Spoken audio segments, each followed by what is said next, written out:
Okay, hi! I'm Cherry and you've stumbled upon my channel, and today I'm going to be sharing with you some of my recent reads. Welcome to the first recent reads video. My last wrap-up was like 3 or 4 months ago. I know, that was forever ago, and I did say there that I was going to be doing a recent reads instead, so this is the first one. And it took a while because I haven't been doing much reading after that initial wrap-up, but I've been doing a lot of reading right now. And this recent reads video will also serve as my sort of wrap-up for Mood Reader Bingo, since during that readathon, I actually read quite a bit than I expected, so yes. Let's begin. Let's get into the books, okay? By the way, all the books that I have recently read are all queer books. They're mostly sapphic, but I do have books that tackle other LGBTQ plus identities. So, yes, let us begin. First off, we have Girls of Storm and Shadow by Natasha, Nyan. Oh my god, is the lighting too bright? Hang on. Oh my god, it was too bright. Is this better? Okay. The first book we have is Girls of Storm and Shadow by Natasha, Nyan.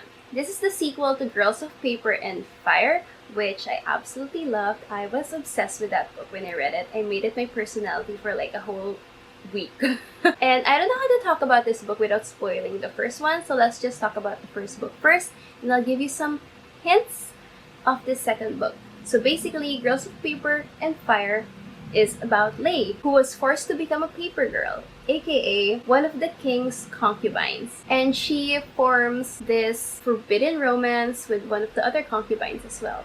But the romance took like the back seat during the first book, and it's more evident in the second book. A lot of people say that the second book in a trilogy is their least favorite or the most boring one, but for me, this book was really good. I mean, I haven't read, of course, the third book will be released later this year, but this book, oh my god, I absolutely loved the second book. I actually gave Girls of Storm and Shadow 4.5 stars. It was so action-packed. This is where the actual story starts, let me tell you. This one was filled with adventure and romance and intrigue, and we meet a few new characters whom I absolutely adored. They were really cool characters. This was also really angsty, and well, I mean, Girls of Paper and Fire generally is pretty angsty. I don't know how angsty the third book will be, but this one was... I think I teared up during some parts. Yeah. And it was just amazing. It was an amazing read. And the only reason it got 4.5 stars was because of the ending and the fact that for most of the book, my initial reaction was, what the actual fuck, Lei? Like, I cannot believe how dumb this girl is. And I kind of get it, because she's like driven by compassion. But literally, there are just some instances where you gotta let it go, Lei. And the ending was a little contrived in a way, because I don't want to like spoil too much. But the way it ended, it seemed like everything they went through was all for nothing because Lei was being a dumbass bitch. But yeah, for the majority of it, it really was amazing. I enjoyed pretty much everything except the ending. But I am excited to read Girls of Fate and Fury, which comes out I think in November or December. But yeah, later this year, which I'll be buddy reading with Mish, my best friend, whose channel I will also be linking down below. But yeah, the next thing I read is actually a graphic novel, and that's Laura Dean Keeps Breaking Up With Me by Mariko Tamaki and illustrated by Rosemary Valero O'Connell. So basically, this is about Freddie, whose girlfriend Laura Dean keeps breaking up with her. The title is actually very straightforward. That is what happens, and Laura Dean is a very shit person. This graphic novel has trigger warnings for a lot of things, actually.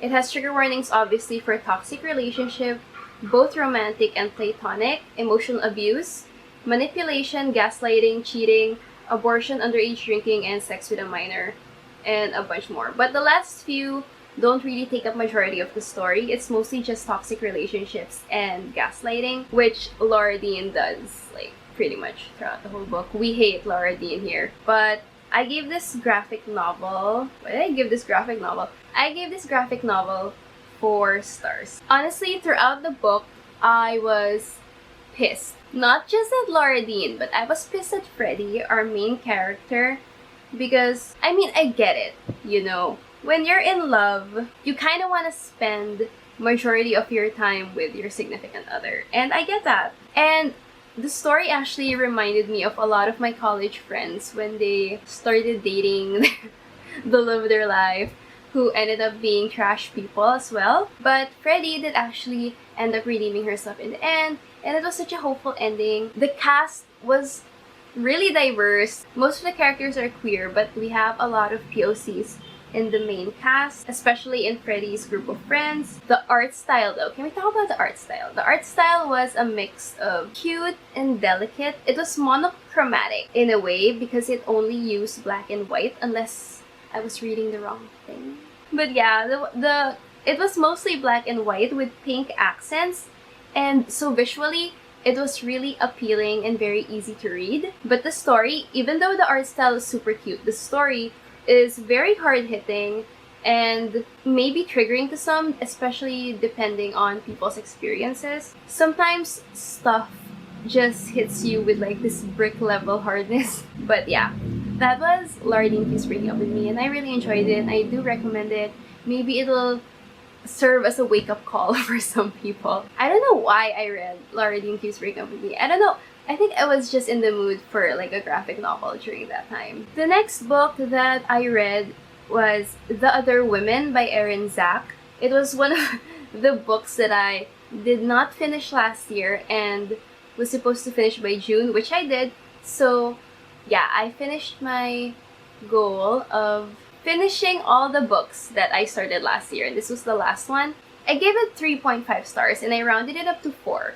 Because it was a really slow beginning. Well, not super slow, but it was kind of slow. It was a slow beginning, and I was kind of bored, which is why I put it down. But when the lesbian drama began, I just devoured it. I just devoured the book. Literally, just give me all the angst. This is why I watched The L Word. So basically, in The Other Woman, there is Cecily, and she is married, but she is having an affair with Willow.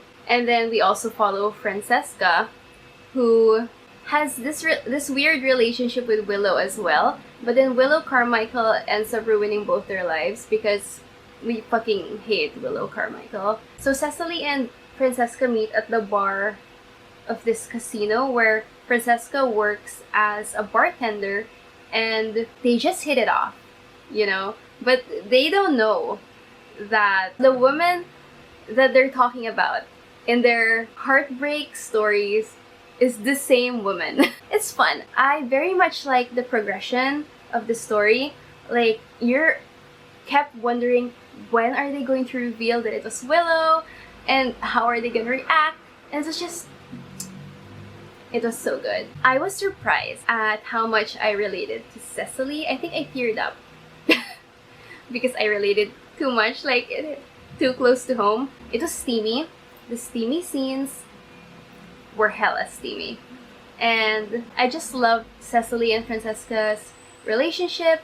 My only issue is that, aside from the very slow beginning, the ending is like the ending to every lesbian fiction I've read so far. Like, it's a happy ending, of course. But it was good. It was good. Like, we need hopeful endings, right? We're done with the lesbian death row. We're done with the bury your gays. We need happy endings, which is why I'm totally fine with reading lesbian fiction that end the same. Maybe I'm just like, I have an aversion to happy endings. The next book. Oh my god, the next book, I think I finished it in 2 days, which is very surprising to me because I am a very slow reader, and short story collections usually take me forever because I get choosy with the stories, but this one, I just wanted to keep reading. I wanted to know how each story goes. And this book is All Out, the no longer secret stories of queer teens throughout the ages. I think I read this for like a prompt that says coming of age story. These stories are about teenagers throughout the ages, like literally. The stories are written by a variety of queer authors Like, you have Anna Marie McLemore, Mackenzie Lee, Melinda Lowe, Elliot Wake, Tessa Gratton, Taylor K. Mejia, a lot of queer writers, and it just warms my heart. The stories are a mix of contemporary and a little bit of fantasy. I was surprised, but it was just so good. All the stories, okay, you can't love all the stories, right? So some of the stories are like a 2.5 or 3, but I gave the entire book 5 stars because even those stories were the ones where I gave a relatively low rating were still beyond amazing. And I only gave them like that relatively low rating because there were stories that I preferred to read. I think I had like a book hangover and I wasn't sure which story I was going to make my personality for the rest of the week. So some examples of the story and some of my personal favorites are the two girls falling in love while they were mourning the death of Kurt Cobain, and The Forbidden Love, which was set in a 16th century Spanish convent. And there's this like cute story about a black asexual girl who was coming to terms with her asexuality, and the setting was like this 1970s roller disco scene. It was really cute. And I think it was there's like this two magicians assistants, and it's fantasy. It's fantasy-ish. It's just magical. It's so whimsical, and oh my god, that story hit my heart. And also the Robin Hood retelling where Robin Hood is transgender. I think those are my favorite stories. There are a lot of stories, and I really advise everyone to read it because it is just so good, and you will definitely find a short story that will speak to you and one or more that you will adore. So All Out kicked off the free space prompt in Mood Reader Bingo, and the reason why I put it in free space is because I don't know where else to put it and I really wanted to read it. And also if I put it in free space, there's like a higher chance that I will get a bingo. The next book I read kicked off the prompt book with the on the title, and that is The Summer of Impossibilities by Rachel Allen. This one is about 4 girls. And these 4 girls were forced to spend time together at a lake house because their moms are the best of friends. And I forgot whose mom, but one of the girls' mom got cheated on, and she called her friends and they were like, okay, we're going to the lake house and we're bringing our daughters. And that's literally what all the moms did. So the 4 girls had no choice but to also spend time together. This one also has like a sapphic side story between 2 of the girls, and I think that's the reason why I even wanted to read it. No, okay. I read it for the friendship, and really, oh my god, the moms' friendship, they were literal goals. Like that is the kind of friendship I want to take with me further into my adult years. The girls also managed to form a friendship of their own despite all their baggage. Like all of them carried like a lot of baggage. So this book has a few trigger warnings. So there's trigger warning for self-harm, which I did not expect at all. There's also eating disorders and body image. There's infidelity, like I said, and homophobia, as well as religion. I did not expect it to be very hard-hitting, and I thought it would be like a little quirky and fun story. It got real deep real fast. I gave The Summer of Impossibilities 3 stars because the writing style is just not for me.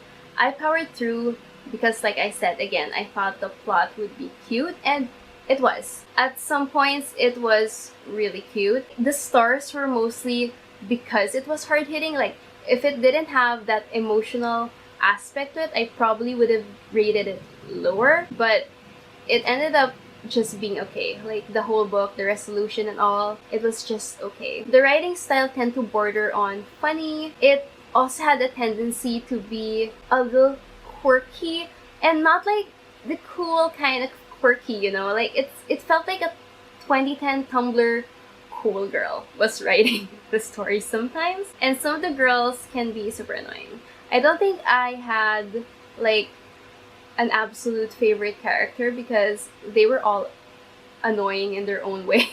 And the sapphic plot, if you're going to read this for the sapphic plot, there's like a lot to unpack in the sapphic plot, and it literally just felt like it came out of nowhere and was forced into the story just for the hell of it. But would I still recommend it?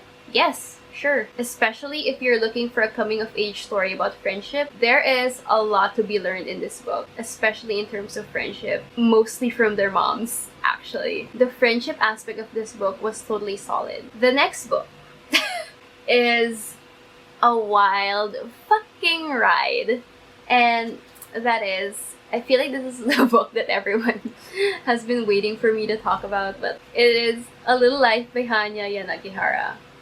Boy, oh boy, this book. As you can see, oh no, I don't think you can see, but yeah. If you can see, I have tabbed quite a bit because I had a lot of feelings. I don't even know where to start with this book. After reading this, I just felt hollow. Like my insides were scooped out, and spoiler alert, I did not cry. And maybe that's because I am a soulless human being. But my best friend, my buddy read it, cried like the very beginning. But the reason I feel like why I didn't cry was because I was in shock with how unbelievable it is. Like, I cannot imagine anyone suffering that much from their childhood to their adult life and still remain a compassionate and kind person. Like, I just could not believe that. Like, how did Jude not end up being a serial killer or something?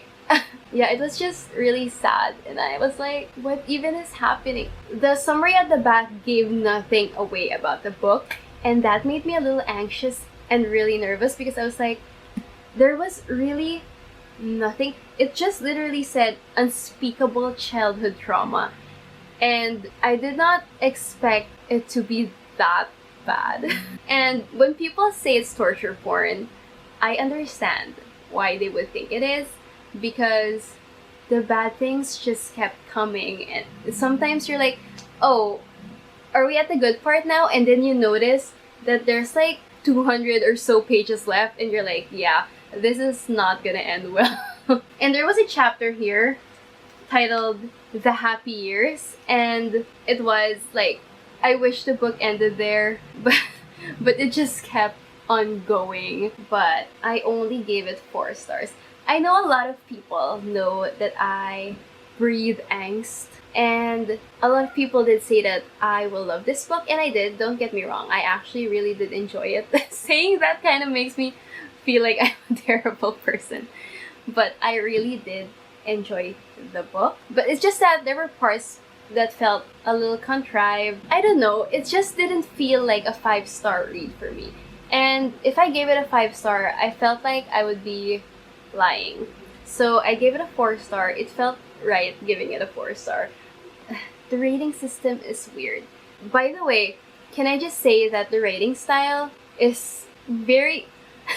It was something. It was something. It's a very depressing book. We've got that covered.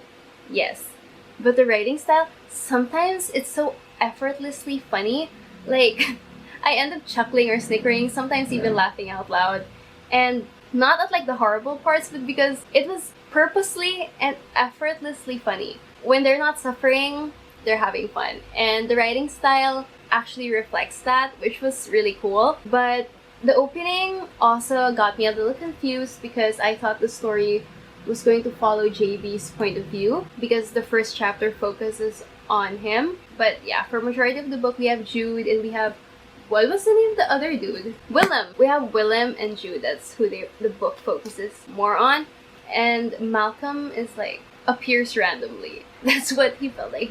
It felt like he appears randomly and out of the blue sometimes. But yeah, I love the story. I love the friendship. It's just that it just didn't feel like a complete 5 stars because of some personal issues I had with some of the chapters. It got a little slow at times, and which is like understandable that there would be like idle times considering this book has like what, 800 something pages, 803 or so. But yeah, I loved it. Will I reread it? Maybe. What the hell is wrong with me? Maybe I will actually reread it in the far away future. Would I recommend it? If you're in the right headspace, which honestly you will not be by the end of this book, then I recommend it. I just love the writing style. I recommend it for the writing style most of all. But if you want to feel suffering and you want to feel depressed, then by all means, pick up this book. It's the saddest book out there. By the way, A Little Life ticked off the by an Asian author prompt for the mood reader bingo. Hanya Yanagihara is of Japanese descent and was born in Seoul. The next book I read is another depressing one because I did not suffer enough, it seems. And that is Her Name in the Sky by Kelly Clinton. Dude, I cried. I did not cry in A Little Life, but I cried in Her Name in the Sky, which surprised me because I never cry in books. Like I said, I didn't cry in A Little Life, so obviously I wouldn't cry anywhere else, right? But I cried in Her Name in the Sky because it was way too relatable. So basically, Her Name in the Sky is about Hannah, who wants to spend her senior year of high school just having fun and getting through her finals and going to parties with her tight-knit group of friends called the Six Pack, because there's like 6 of them. It's kind of cute. And they're like one of the most popular people in school. Like everyone knows the Six Pack. And the last thing she wants or needs is to fall in love with a girl, specifically her best friend Baker. And that is because Baker is the student body president of their very strict and very conservative Catholic high school in their very strict and very Catholic town. The reason I started this book, I actually started this book a few months back and just finished it recently because the beginning was so fucking slow. Like, I was bored. I was so bored. And when it finally picked up, it was amazing, but I was so bored for the most part in the beginning. But the reason why I decided to pick up the book was because of this Goodreads review that I saw. This person gave Her Name in the Sky 2 stars. And I will put the review here, but they said, I usually cry a little when reading books, but this had me shedding tears in agony all the way through. Some parts of it were so gut-wrenching I almost barfed. I love the way the struggles in a Catholic community is portrayed, but beyond that, it's just a huge horror show altogether. That was so hilarious. I was like, you know what? I'm gonna read the book. At the beginning, there were so many times where I was just like, when is the pain going to start? But when it did start, it just kept coming. I did not really vibe with the writing style. It was okay. It was an okay writing style, but it was actually how the author portrayed emotions that got to me, and which is why I gave the book a relatively high rating. I gave it 4 stars. But at the beginning, I was almost convinced that I was going to give it like 3 stars at most, but it did redeem itself in the end, so which is why I gave it like 4 stars. I do recommend it for anyone who wants to understand internalized homophobia in very conservative Catholic communities, because where I'm from, that is exactly the deal, which is probably why I cried. By the way, Her Name in the Sky ticked off the favorite color on the cover prompt. My favorite color is green, and the entire cover is green, and I actually love that shade of green, so I picked that book. The next book, oh my god, you guys, I am in love. I feel like I found another series that I will thoroughly enjoy, and that is The Fate of Stars by S.D. Semper. I think I gave it like 4 to 4.5 stars. I am officially obsessed because the writing style was witty and clever and fun, but also very easy to read. And I think it's high fantasy. It's high fantasy, and the world building was exquisite. And the lore was fantastic. I was interested with literally everything that S.D. Semper had to offer. Like, I'm actually super excited to read the next 2 books in the installment. And this book is also a little painful. I actually did tear up during some parts, which was totally unexpected. But yeah, it was there's also mild pain in this book, but it was really good. And the ending, oh my god, the ending. I was so heartbroken.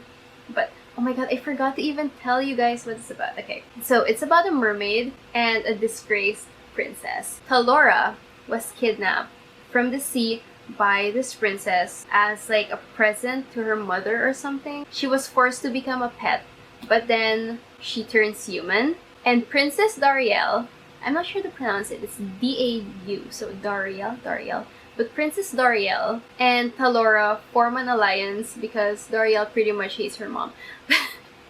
I cannot explain it any better than that. I'm just saying, you have to read this book because we have a sassy bisexual mermaid and a soft butch princess. And that is just amazing to me. And I am in love with both of them. I am in love with Talora and her shiny pink scales and her silver hair, and Doriel with her angsty background and her brooding demeanor. Because even if Doriel was brooding for the most part, she was such a softie. I love them both. Just read this book. Read this book. I think it's available on Kindle Unlimited. I think that's where I got the book. I got the book from Kindle Unlimited. Actually, I have the whole series on my Kindle from Kindle Unlimited. And I really need to like return the last 2 books, so I need to read them before the year ends. Maybe.